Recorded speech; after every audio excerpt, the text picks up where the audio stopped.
Sometime நான் என்ன பண்ணேன்னு எனக்கே தெரிய மாட்டேங்குது.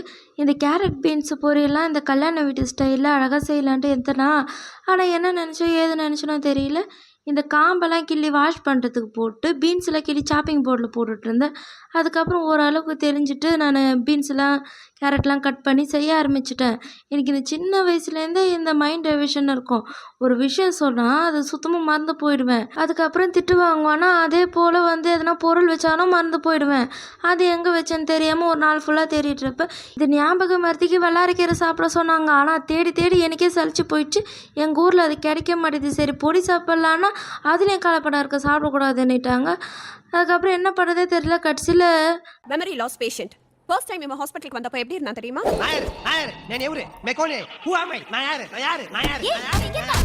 இப்படி ஆயிடாமல் இருந்தால் சரி தான். அதுக்கப்புறம் கேரட் பீன்ஸ் பொரியல் தேங்காய் போடாமல் தான் செஞ்சது. அதுவே சூப்பராக இருந்து அவசர கூடுக்கு சூடாக எடுத்து சாப்பிட்லான்ட்டு அப்படியே வச்சுட்டா கை சுட்டு பிடிச்சி.